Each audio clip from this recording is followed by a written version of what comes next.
اللهم صل وسلم وبارك عليه. أعوذ بالله من الشيطان الرجيم.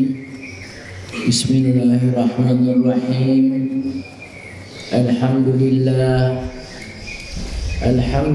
على هذه النعمة، والحمد لله على كل نعمة، والصلاة والسلام على سيدنا وشافعنا وحبيبنا ومولانا محمد صلى الله عليه وسلم شافع الأمة، وعلى آله وذرياته وإطراته وأهل بيته الطيبين الطاهرين من أبناء فاطمة والأصحابه وأمته خير الأمة.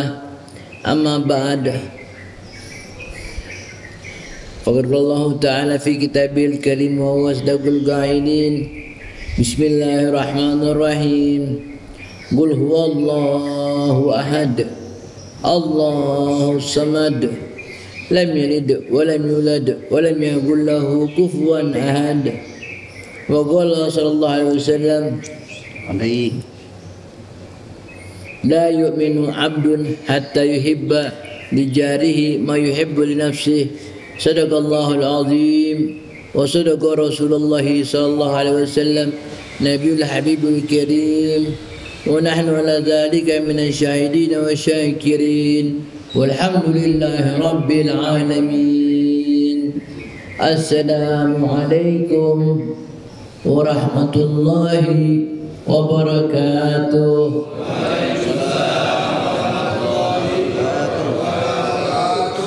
Segala puji bagi Allah Jalla Jalaluh yang telah mengumpulkan kita pada pagi hari ini di Masjid At-Taqwa ini. Semoga Allah Subhanahu wa taala meningkatkan keimanan bagi kita, Allah menambahkan cintanya kepada kita, dan dibuatnya kita semakin cinta dan dekat kepada Allah Subhanahu wa taala.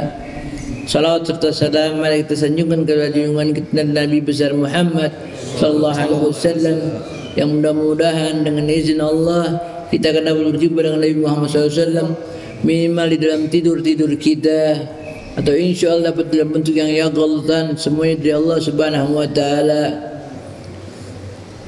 Yang saya hormati hadirin hadirat yang dirahmati Allah Subhanahu wa taala, setelah kurang lebih 2 bulan kita dapat berjumpa lagi, alhamdulillah. Saya selama 2 bulan ini alhamdulillah dapat kesempatan diperjalankan oleh Allah Subhanahu wa taala menziarahi makam anbiya wa auliya. Alhamdulillah, walaupun tidak semua, tapi sudah mendapatkan kebahagiaan bagi saya pribadi yang insyaallah pada hari ini akan saya bagikan kepada yang hadir di sini semuanya. Mudah-mudahan keberkahan dianggap hadir juga dalam di hadapan orang-orang yang dicintai Allah Subhanahu wa taala. Amin. Pertama perjalanan saya menuju ke Hadramut, Yaman. Di Hadramut, Yaman itu negeri wali Allah. Ada kalimat mengatakan kota Tarim, kota 1000 wali. Padahal wali Allahnya lebih ratusan ribu bahkan. Dan di Zambal walinya tingkat aulianya sampai tingkat Kutubil Aqtab. Di atasnya Kutubil Aqtab. Sebagai contoh, kalau saya Abdul Qadir Jilani adalah wali kutub dari turunan Sayyidina Hasan bin Ali, dan dari turunan Sayyidina Hasan bin Ali namanya Sayyidina Al-Faqih Muqaddam Muhammad bin Ali Ba'alawi.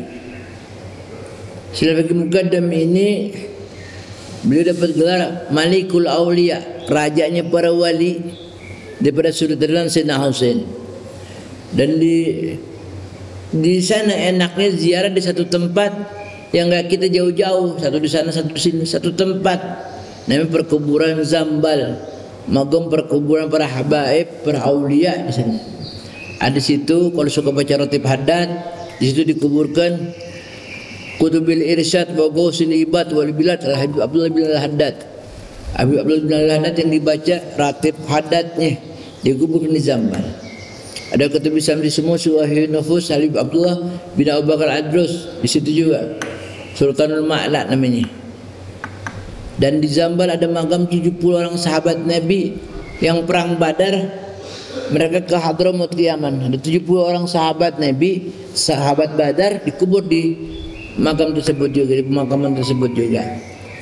Dan Sayyidina Faqih Muqaddam Sultan Wadi.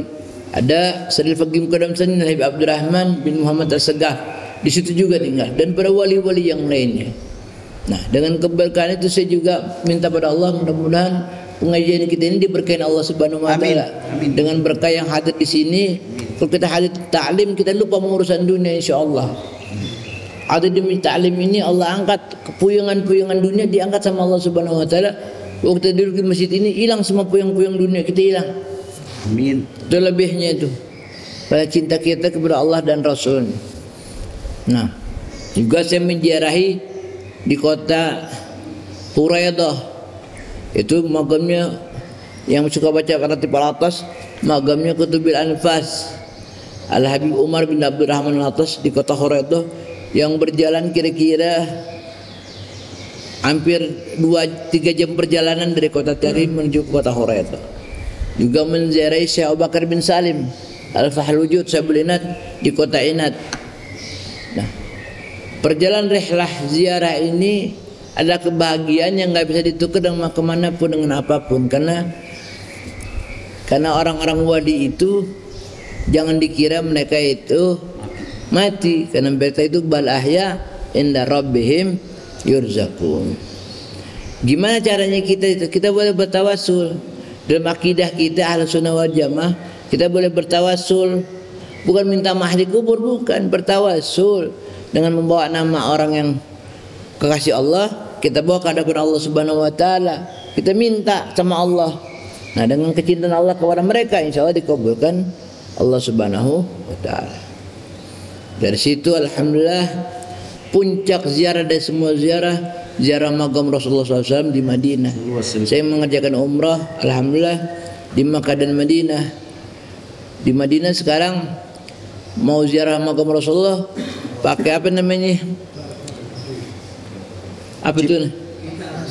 Ya pakai gitu dah, didaftar dulu gitu. Tapi prakteknya nggak diperiksa, karena manusia yang datang berbondong-bondong nggak sempat periksanya. Datang kenikmatan langsung dibawa langsung sholat di Raudhah. Sholat di Raudhah udah nggak perlu disesuaikan lagi, datang langsung dapat sholat di Raudhah langsung ziarah makam Rasulullah. Nah, saya mau ajarkan pagi hari ini, mudah-mudahan Bapak Ibu pada hafal nih, sholawat yang khusus waktu ziarah makam Nabi, ada sholawatnya khusus. Baca begini nih, Allahumma salli ala ruh Sayyidina Muhammadin fil arwah wa salli ala jasadi Sayyidina Muhammadin fil ajsad wa salli ala qabri Sayyidina Muhammadin fil kubur. Allahumma barik ruh ala Sayyidina Muhammadin minni tahiyatan wa salaman. Ya, sama-sama baca. Allahumma salli ala ruh Sayyidina Muhammadin fil arwah wa salli ala jasadi Sayyidina Muhammadin fil ajsad wa salli ala qabri Sayyidina Muhammadin fil kubur. Allahumma barik ruh ala Sayyidina Muhammadin minni tahiyatan wa salaman. Ya, ulang nih. Ini salawat waktu ngadep makam Rasulullah lebih terasa. Kita salam sama ruhnya Nabi Muhammad, sama jasadnya, sama kuburnya kita salamin. Sama-sama ulangnya, saya baca, ibu-ibu bapak-bapak ngikutin. Allahumma sholli ala ruh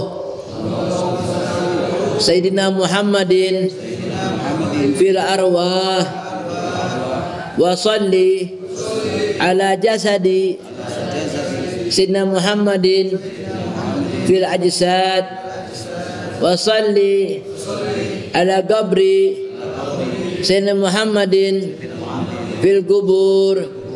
Allahumma baligh ruh ala Sayyidina Muhammadin minni tahiyatan wa salaman.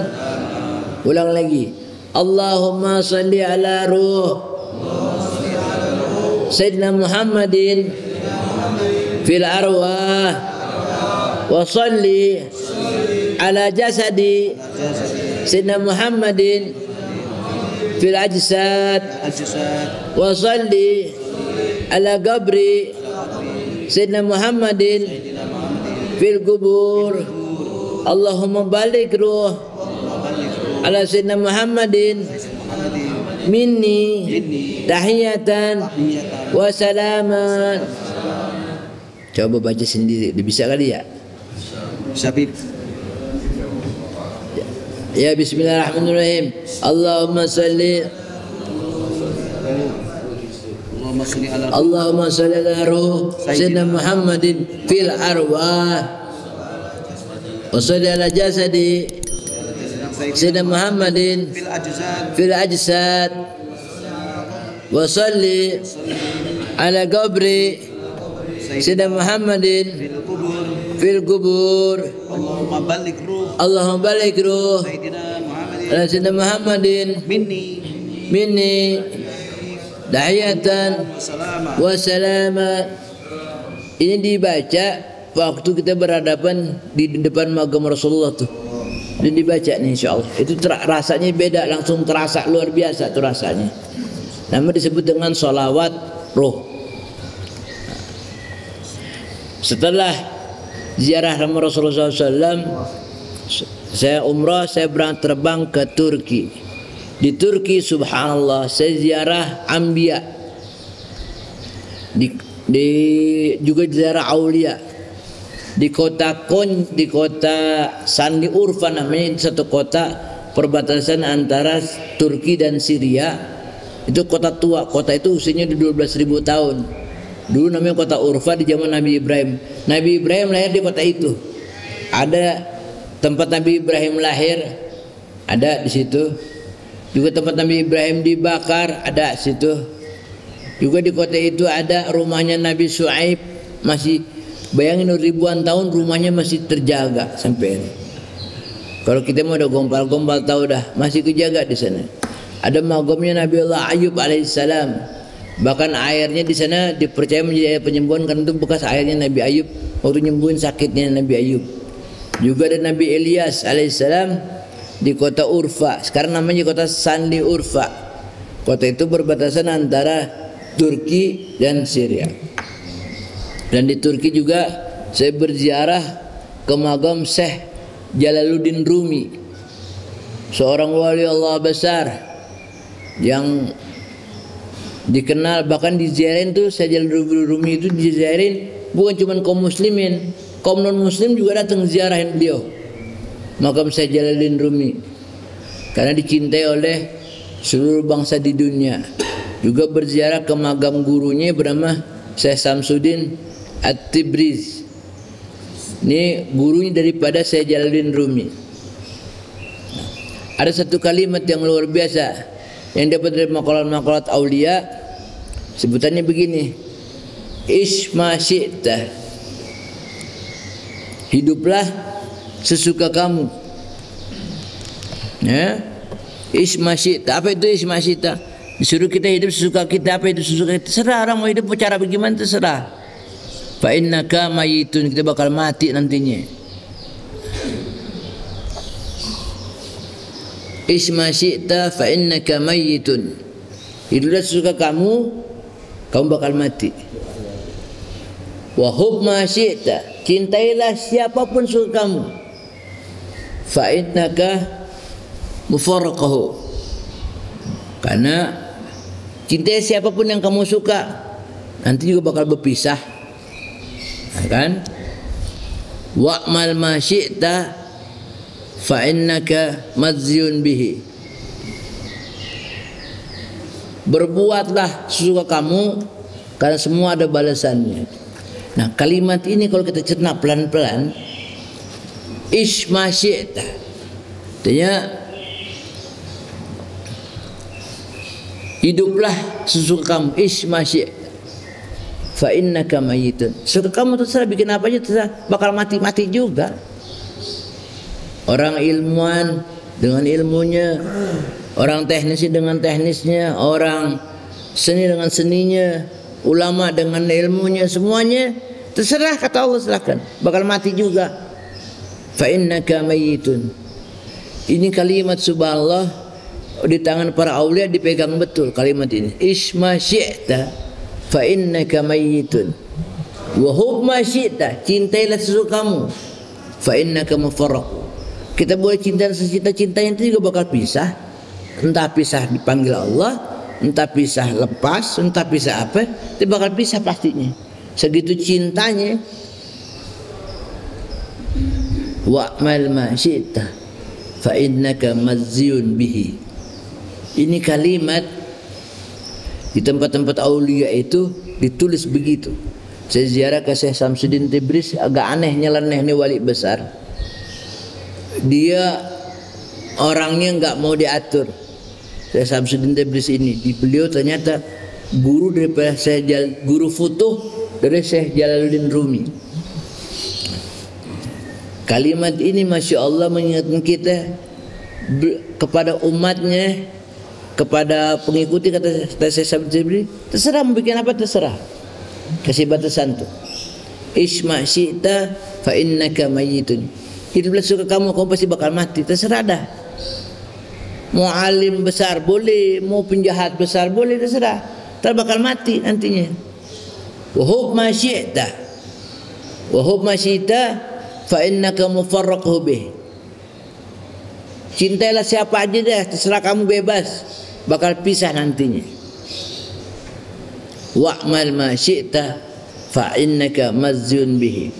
Beramallah, berbuatlah sesuka kamu ma syi'ta fa innaka mazyun bihi. Sungguhnya bakal ada balasan dari semua perbuatan kita. Ada balasan yang dibalas, dikasih di dunia sebagai persekotnya ada. Orang baik dikasih hidupnya nyaman. Itu sebenarnya nyaman itu cuma sepersekian persen daripada balasan yang Allah bakal kasih. Orang berbuat baik insya Allah dibalas dengan kebaikan. Berbuat jahat selalu dengan kebalas kejahatan. Tapi disuruh para aulia, bayangkan kalimat, terserah. Ayo terserah. Mau baik silahkan, mau nggak baik silahkan. Cuman jangan lupa bakal ada balasan katanya. Jadi saya ulang kalimatnya. Isma syi'ta fa innaka mayyitun wa hub ma syi'ta fa innaka mufarraqu bih. Wa'mal ma syi'ta fa innaka mazyun bihi. Artinya diserahkan kepada kita sebagai manusia, diserahkan, boleh pilih. Di sana di kota Konya namanya, Jalur Rumi ini seorang tokoh tasawuf besar, seorang sufi besar. Dia punya cara zikir yang berbeda dan disebut dengan dancing Rumi. Dan saya nonton itu bisa berjam-jam nggak berasa mereka putar-putar. Gimana nggak berasa? Cuma ada Allah doang. Jadi mereka berputar dalam orbit pada Allah Subhanahu wa taala. Nah, di dalam ilmu tasawuf mereka ini lagi ngisi namanya. Tasawuf itu jangan lupa terbagi atas 3 hal utama. Yang pertama, takhalli nafsaka min ahlakil mazmumah. Keluarkan dari dirimu akhlak yang jelek. Akhlak yang jelek itu minimal kita di sini alhamdulillah minimal di sini baik semua. Jelek-jeleknya gerendengan doang. Gendeng tuh di hati nggak kelihatan. Tapi orang-orang yang bersih hatinya yang sudah takhalli nafsaka min ahlakil mazmumah, dikeluarin, dia nggak ada gerendeng, nggak ada benci sama orang, nggak ada kesel sama orang, nggak ada sebel sama orang, nggak ada. Keluarin semuanya. Takhalli nafsaka min ahlakil mazmumah, boleh diisi tahalli halus tadi pakai kha, takhalli nafsaka min ahlakil mazmumah, sekarang pakai ha jadi tipis. Tahalli nafsaka bil ahlakil mahmudah, isilah dengan akhlak yang baik, baru sampai dengan tajalli. Ini bagi orang-orang sufi, dia berupaya keras tajalli sampai tingkatan ihsan. Ihsan itu salatnya dia anta budallah ka'annaka tarahu, seolah-olah lihat Allah, na Allah di depannya. Fa in lam takun tarahu fa innahu yaraka. Kalau kau enggak bisa lihat Allah, Allah lihat engkau. Nah, ini pegangan para ahli-ahli sufi tasawuf, ngerasa diperhatiin Allah, yang disebut dengan muraqabah. Sifat-sifat muraqabah. Mau berbuat salah, Allah lagi ngeliatin kita. Ini berasa dilihatin Allah. Sampai diajarin dari kecil seorang anak yang jadi ulama besar nantinya, dia belajarin Allah lihat aku, Allah pandangin aku, Allah tolong aku. Itu dia gitu. Zikirnya gitu nggak sebanyak macam. Allah lihat aku, dia liatin Allah, dia ngerasa diliatin Allah. Allah mandangin aku. Nah ini, itu disebut dengan sifat ihsan. Karena agama ini ada 3 pokok utama. Pertama iman, beriman, benar-benar beriman. Lalu Islam dengan segala perangkat pelaksanaannya. Yang terakhir ihsan. Beribadahlah sampai tingkat ihsan. Anta'budallaha ka'annaka tarahu, beribadahlah seolah-olah engkau lihat Allah. Bapak-bapak dan ibu sekalian, suka berasa enggak lagi sholat begini? Allahu Akbar. Allah depan kita yang ngeliat kita nih. Jangan ngebayangin zatnya, enggak usah, tapi berasa ada Allah ngeliatin kita. Insya Allah usuk sholatnya. Mau garuk aja mikir kita.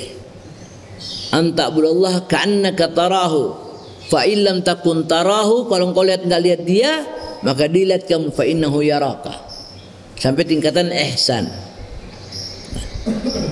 Ihsan ini hal yang perlu diupayakan tiap hari. Saya punya sifat ihsan, dia nggak bakal nyakitin orang, nggak bakal ngomongin orang baik di depan atau di belakangnya. Hidupnya menjadi nyaman. Nah ini oleh-oleh yang saya dapat setelah saya berkeliling sampai ke tempat para sufi-sufi besar. Lihat kehidupan mereka sungguh aman dan nyaman. Bahkan orang agama lain mencintai dia. Kenapa segitu cintanya orang agama lain sama dia? Kan dia bawa ketenangan. Kalimatnya penuh kelembutan, kenyamanan. Orang nyaman karenanya agama enggak. Apalagi Islam udah otomatis Islam mah. Anta'budallaha ka'annaka tarahu, fa illam takun tarahu, fa innahu yaraka. Ini yang dicari. Kalau yang lain tetek mengek dah. Kita belajar fikih sampai dalil-dalil fikih yang luar biasa. Belajar tauhid, mengesahkan Allah sampai luar biasa. Nah, yang paling tinggi adalah rasa muraqabah, merasa diperhatikan oleh Allah Subhanahu wa taala. Anta'budallaha ka'annaka tarahu, fa illam takun tarahu, fa innahu yaraka. Nah, hadirin wa hadirat rahmat Allah Subhanahu wa taala. Para aulia yang saya ziarahin, ziarah ke Magam Anbiya, datang ke sana, mereka itu orang-orang pilihan Allah, orang-orang yang cintain Allah Subhanahu wa taala. Bagaimana kita berorbit sehingga kita dapat dipilih, minimal diperhatikan Allah, minimal dapat perhatikan Allah. Ada wiridan, Allah naziri, Allah hadiri, Allah naziri, Allah lihat aku, Allah ujungnya Allah hadiri, Allah bersamaku, Allah syahidi, Allah memperhatikanku. Benar-benar masih ingat semua nih. Allah nadiri, Allah syahidi, Allah hadiri, Allah hadiri. Ini dibaca, ngerasa Allah ngatin kita, Allah memperhatikan kita, Allah bersama kita. Rasa ini rasa yang mahal. Mudah-mudahan nih ngaji pagi ini yang lagi puyeng-puyengnya hilang nih. Kelihatan sih kemarin habis lebaran makin banyak muka yang puyeng kelihatan aja mah. Atau wajah puyengnya kelihatan ngaji, katanya khusyuk ipal puyeng dia mah tuh. Tenang. Tawan ya, Bib. Tawan. Dunia puyeng nggak puyeng ada ujungnya. Yang penting kita selamat di ujungnya. Jangan pernah ninggalin ya Allah biha, ya Allah biha, ya Allah biha husnul khatimah. Nah, sampai ke situ ada proses mesti jalanin. Pertama yang paling harus husnuzon sama Allah, sangka baik sama Allah. Rasa sangka baik sama Allah tuh nggak punya sangka buruk sama Allah, nggak ada. Sangka baik sama Allah insya Allah baik dapat. Juga saya melihat bagaimana aulia seperti di berkumpulnya para aulia di Hadramaut Yaman, satu tempat. Allah siapin itu jannah tuh di bawah kuburan itu pasti luar biasa. Allah kasih kenikmatan yang luar biasa buat kekasih-kekasihnya, berkumpul di satu tempat luar biasa.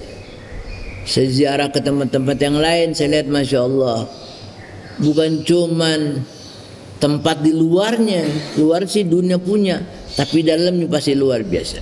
Siapa yang nggak kepengen yang hadis dapat nanti kalau kita hidup lebih lama lagi dikubur pantaran pak kita pak nih, di dunia paling 70 tahun dikubur lah ya, nungguin kiamat belum tentu 100.000 tahun lagi belum tahu, bakal lama di kuburan, pengen kuburan yang nyaman.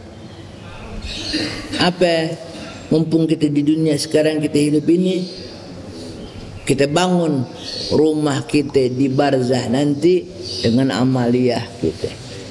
Tapi dari perjalanan kemarin saya menekankan amaliyah yang paling pertama dikerjakan amaliyah batin, hatinya bersih, husnuzon sama Allah, husnuzon sama manusia, hatinya bersih, nggak ada hati yang punya kotor, disakitin orang dia bilang alhamdulillah.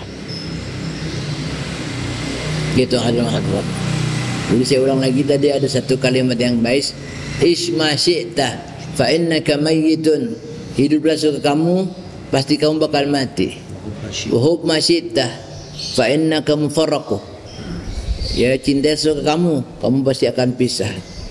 Wa amal ma syi'ta fa innaka mazyun bih, ya beramal suka kamu pasti ada balasannya. Ini pegangan kita di pengajian kita pagi hari ini.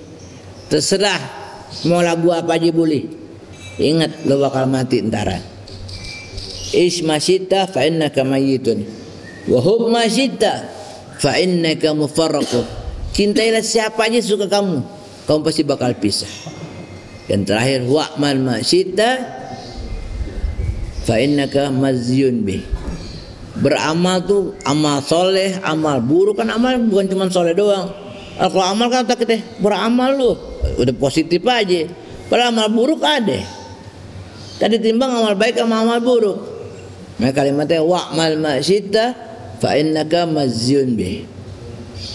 Mudah-mudahan Allah Subhanahu wa taala menjadikan yang hadir pada hari ini adalah orang-orang disayangi oleh Allah Subhanahu wa taala, dimudahkan urusannya dunia wal akhirat, diberikan kesehatan, diberikan panjang umur, diberikan rezeki dari pintu yang tidak terduga, dipenuhi semua hajat-hajatnya, dikabulkan semua hajat-hajatnya, diberikan keluarganya semua pada sehat walafiat, panjang umur, keluarganya menjadi keluarga yang sakinah, mawaddah, warahmah. Setelah Ramadan ini, mudah-mudahan Ramadan nggak pernah hilang di hati kita. Tiap hari kita Ramadan, tiap hari Ramadan bagi kita, walaupun kita nggak puasa, tapi bagi kita tiap hari Ramadan. Demikian, saya persilahkan untuk yang bertanya, tafadhal. Baik jamaah, saya ingin sampaikan dalam perjalanan singkat itu, pas kebetulan ada kampanye yang bukan. Tapi ikut Allah, Allah tenang, saya bukan. Alhamdulillah, walaupun 4% ya. Baik, Bapak Ibu sekalian, jika ada pertanyaan, maka siapa saja boleh. Ini yang pertama ya, tadi mengenai kalimat apa saja. Ya kebetulan kan pernah baca ya seperti itu. Tapi sebetulnya ada pesan nih. Jadi kalau hanya misalnya tadi dikatakan terserah kamu mau ngapain aja terserah ya, dan kamu akan mati. Maksud di sini ini apa yang sebetulnya ingin dipesankan kepada kita dengan berbuat semaunya itu? Apakah semua ini sebetulnya berimplikasi kepada apa yang disebut dengan sebab akibat dan implikasinya? Terima kasih. Alhamdulillah. Kulli syai'in bil qadar, semua ada kadarnya Pak. Jadi isma syi'ta, hidup sesuka kamu itu merupakan chosen, hidup ini pilihan. Sesuka kamu, sesuka itu menunjukkan masing-masing orang punya kecenderungan. Kalau cenderungnya kepada agama, isma syi'ta, maka masyi'tanya itu lebih kepada agama. Kalau kepada dunia, juga pada ahli dunia, terserah. Maka dikasih ujungnya, fa innaka mayyitun, bakal mati. Kalau dia bakal mau kayak apa lagunya, terserah. Sama Allah nggak dilarang, serah aja kata Allah. Tak bakal mati lu ntaran. Mati berarti habis semuanya. Wa hub ma syi'ta, cintailah siapa aja. Nah, padahal cinta itu sesuatu yang tumbuh dari hati. Kita minta sama Allah Subhanahu wa taala, ya Allah, berikanlah kecintaanku buat Nabi Muhammad SAW, berikanlah cintaku buat para sahabat Nabi, para anbiya, berikan cintaku pada aulia aja ya Allah. Jangan dikasih cintaku pada orang-orang dunia. Cinta sama pejabat, cinta sama dunia, cinta sama artis, buat apa? Karena pasti berpisah, cuma ada tanggung jawabnya. Yang terakhir, wa'mal ma syi'ta, beramallah terserah kata Allah. Wa'mal ma syi'ta fa innaka mazyun bih. Mazyun itu dari kalimat jaza. Jaza itu balasan. Bakal dapat balasan. Mazyun bih itu dapat balasan. Nah, balasannya apa? Beramal baik dapat balasan yang baik. Ini nama apa? Ada balasannya. Karena itu Allah Subhanahu wa taala Rabb yang Maha Adil memberikan kita chosen pilihan. Karena Allah enggak, maka kalimatnya la ikraha fiddin, enggak ada paksaan dalam agama. Nah, yang memaksakan kita paksain diri kita buat yang baik. Itu intinya, Pak.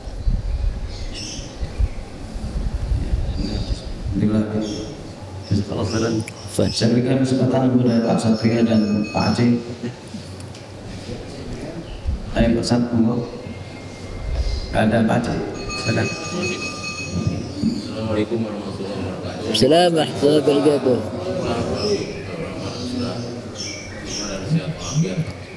Tadi pada pembukaan Udang sudah membuka bahwa ini saya sampaikan saja bahwa teknologi tadi Pak di luar negeri tidak membuat mereka beriman dan mereka tenang ya.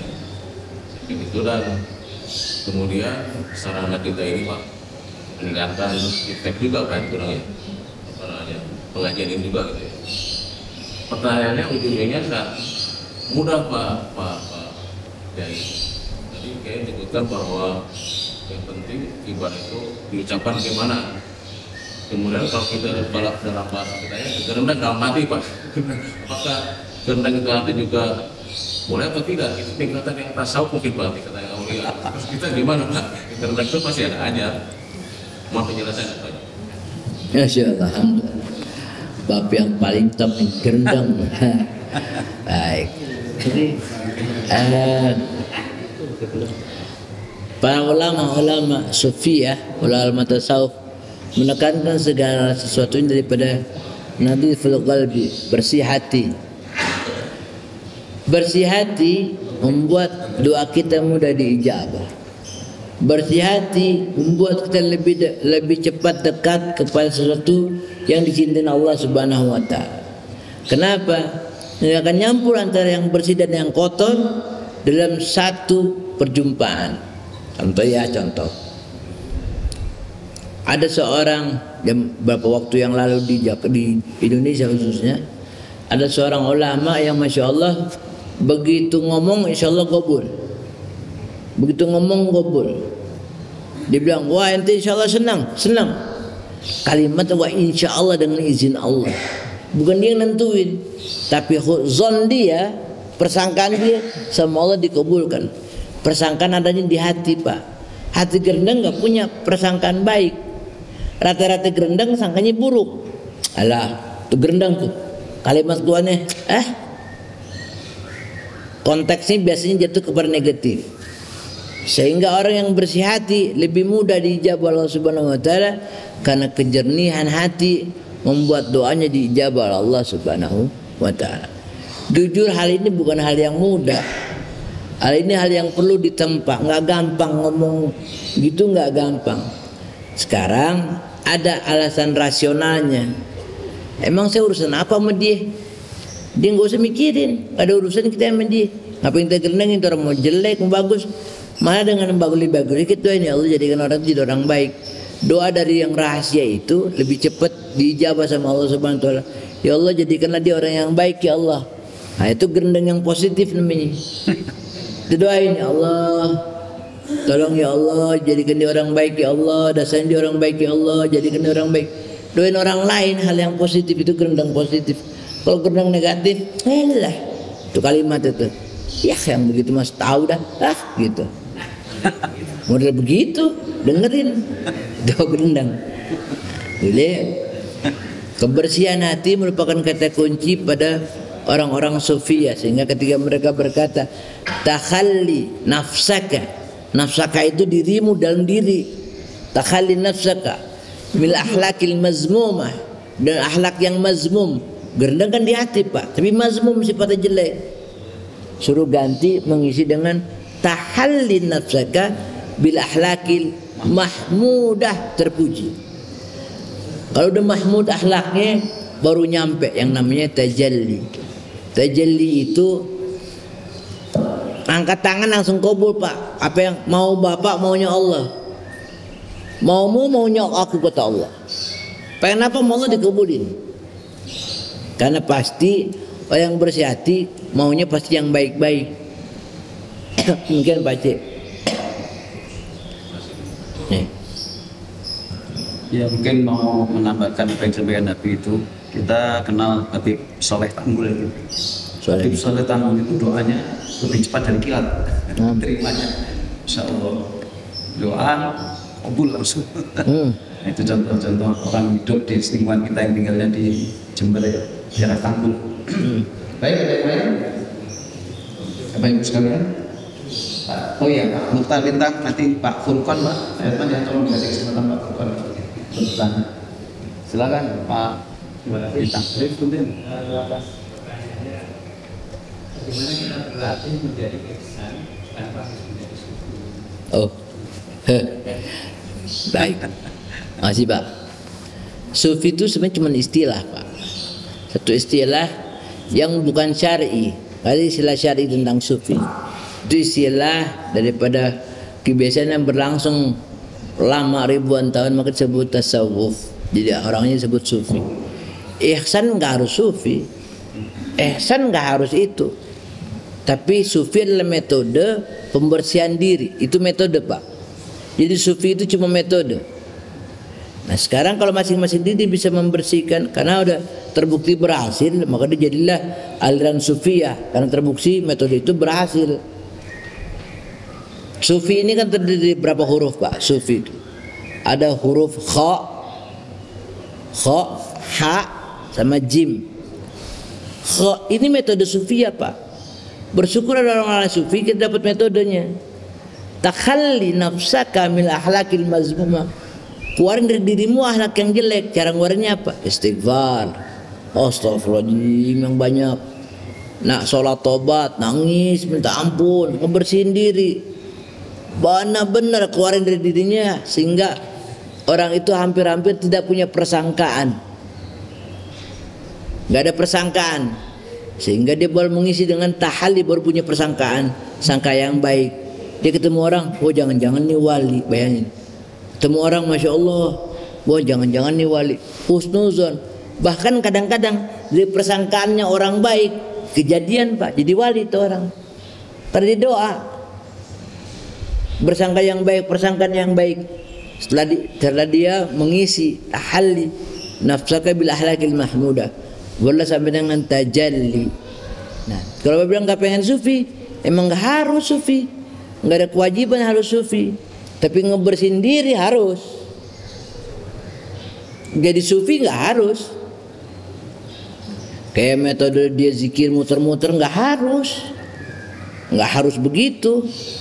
Kalau di sana muter-muter di Indonesia juga ada, coba zikir sufi dipakai tahlilan, ada yang begitu.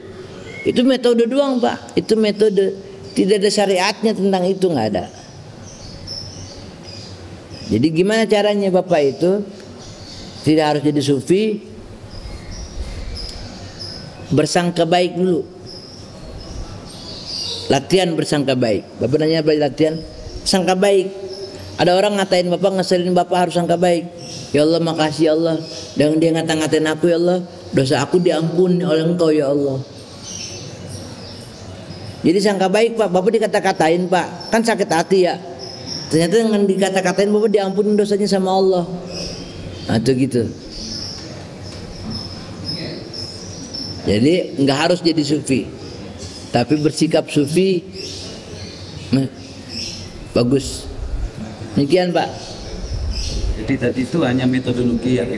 Iya. Tapi kan sebetulnya intinya nggak pakai dengan metode bahwa kita harus mengeluarkan yang kotor, lalu urutannya mengisi yang bersih. Karena kalau ngisi yang bersih dulu campur dengan kotor susah kacau ya. Iya, Pak. Mungkin begitu ya, Bida. Jadi memang ada metodologi mereka dalam zikir, Pak.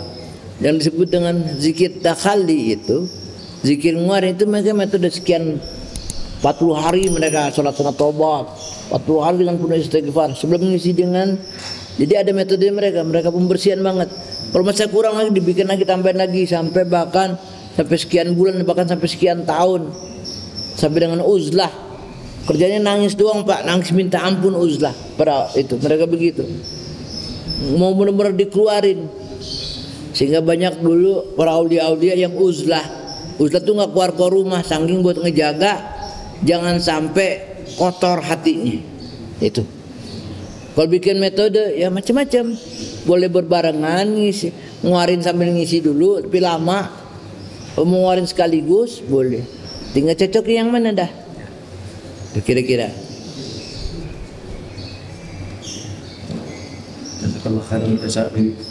Jadi ini kebetulan ada Profesor Azam itu, dia itu punya penyakit tekanan darah tinggi, Pak. Sama urat juga tinggi. Waktu itu tekanan darah sampai 270. Dia dekan sekolah bisnis depannya Telkom Plaza. Sekarang terangkat lagi jadi dekan setelah itu sampai sudah tidak bisa ini karena stroke juga. Akhirnya mendapat dokter di Bandung.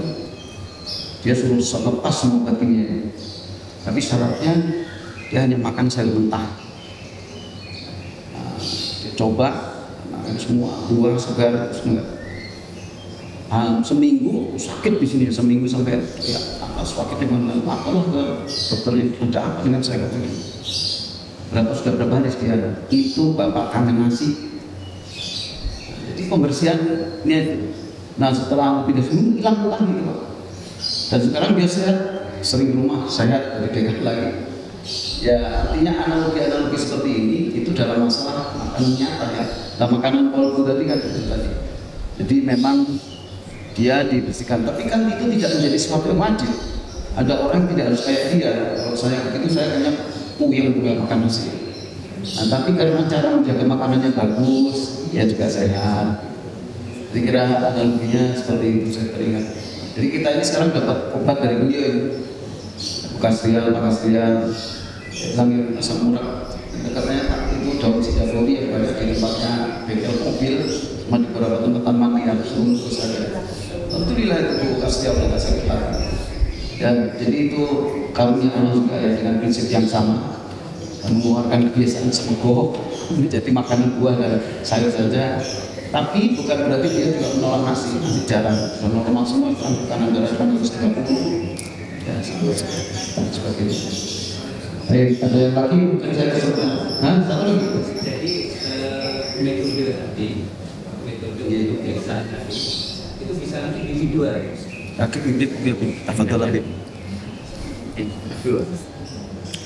Yang tahu diri kita Pak. Baik, itu pertama dulu. Yang tahu diri kita. Metode tentu kita menimbang dengan kemauan dan kemampuan. Sekarang cara bersih hati yang paling pertama jangan dengar macam-macam. Gak mau dengar macam-macam. Coba kalau kita kumpul banyak dengar macam-macam, kita ke bawah gibah misalnya. Gak usah gibah yang khusus dah, yang umum dah. Lah Jokowi brengsek, ngomongin Jokowi aja. Gibah tuh kan Jokowi orang juga. Ya, gimana jauh dari gibah sehingga para ulama dulu melakukan uzlah. Gak mau ketemu manusia buat ngebersihin hati, itu metode doang Pak. Kalau sufi itu kan istilah doang Pak. Kita hidup gak perlu istilah, yang penting kenyataan. Kalau sekedar istilah, oh tokoh sufi, ahli sufi, baju sufi, cuman merek Pak. Gak penting merek, yang penting barangnya bagus nggak, gitu. Merek nggak penting. Jadi caranya sekarang, nih Pak, Pak Yatman nih Pak. Nih caranya nih Pak nih. Jangan dengar macam-macam. Nah, Saya pergi dari rumah Pak. jangan dengar macam-macam. Yang bersih hati itu Pak, itu dari pendengaran pertama. Kuping pertama dengar, wah jadi hati wong. Kata komen dah, minimal komen. Pasti komen itu. Jadi gitu kira-kira. Ngisinya dengan zikir yang Bapak senang. Kalau saran saya cuma satu dah, baca sholawat aja yang banyak dah. Deh, mau itu baca sholawat aja yang banyak. Sholawat macam-macam, khasiat, fadilah banyak. Lebih bagus dibanding kita ikut-ikut komen hal-hal yang nggak penting. Demikian Pak. Assalamualaikum. Masih ada Bapak Ibu sekalian? Kayaknya saya belum pernah dengan Pak Kambang nanya. Pak Kambang, pertanyaan? Oh iya, Pak Kambang, silakan Pak Kambang. Oh tidak. Baru bangun atau gimana? Baik, jazakallah khairan jazaa Habib. Saya kira kita sudah cukup. Bubur ayam sudah menunggu di bawah. Alhamdulillah Pak Asriel dan Pak Kotaki makan teh karena ada obatnya daun sidaguri. Demikian Bapak Ibu sekalian, jazakallah Habib, jazakallah khairan jazaa. Semoga terus sehat, Amin. karunia yang panjang berkah dan juga jemaah sekalian. Amin ya rabbal alamin.